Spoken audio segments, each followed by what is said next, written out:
Hey everyone, I'm Grandmaster Ben Feingold. This is 5 Minutes with Ben, and I'm Ben. We're going to go back to the 70s, choking on my own rage, and look at a game Garry Kasparov played when he was 14 years old against Guy West, who's an Australian player. I've actually heard that name before. So he was probably one of the top juniors in Australia.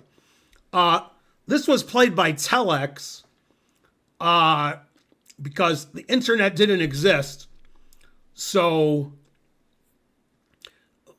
Kasparov was in the Soviet Union and Guy West was in, maybe it's Guy, was in Australia, and they played with the Telex machine. I think I sent a telex to my parents when I was in Moscow in '84. So I think I've used it once. But anyway, it's a way to send moves back and forth with some technology that has been outdated for 40 years. Okay, so Kasparov's white, and don't be too harsh. Kasparov's 14. So don't be like, oh, why isn't Kasparov playing better?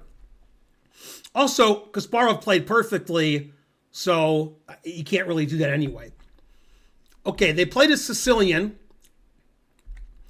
Black played the unusual knight f6. And Kasparov didn't want any shenanigans. The main move is e5, but Kasparov wanted to play an open Sicilian and gave his opponent a reprieve, just played knight c3. Black played e6, and they transposed into an open Sicilian. In this position, Black can play d6, or knight c6, or bishop b4. Bishop b4 has a bad reputation. After this game, had a worse reputation. Bishop b4 was played. This line is considered not very good for Black, so you won't see it at the top level very often. More of a surprise weapon. White plays e5, knight d5, bishop to d2, knight c3, bc, and now typically White wants to play queen g4 as soon as possible, attacking the g7 pawn. So Black followed my rule, even though it was 1977, so I was only 7 or 8 years old. Probably I didn't know about this rule. Always play bishop f8. And, well, now queen g4 doesn't threaten anything. So Kasparov played bishop d3, and variation's not very popular for Black. Even though White's pawn structure is a bit ruined, White has all of their pieces out. Black's starting position. So people don't like that with Black. Okay, Black played d6. Kasparov developed another piece, queen e2, defending his e-pawn. And Black blundered the game away in this position. He played the move knight d7. And 14-year-old Kasparov is more likely to see this than an older Kasparov because it's all tactics. And Kasparov was good at tactics as soon as he started playing chess. At 14, Kasparov was probably already grandmaster strength. So this one was easy for somebody like Kasparov. In this position, knight d7 fatally blocks the bishop from e6. So Kasparov played knight takes e6. And the idea is if you take back, which he did not, queen h5 check.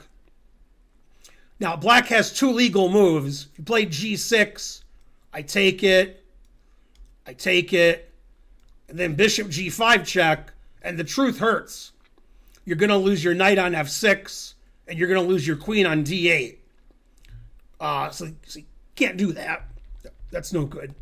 So you have to play king e7, then I check. You have 1 legal move. I take with check, and if you take back, I play bishop f6 check, and then I skewer your king and queen, And again, white is ahead of queen. So basically, knight takes e6 wins the game.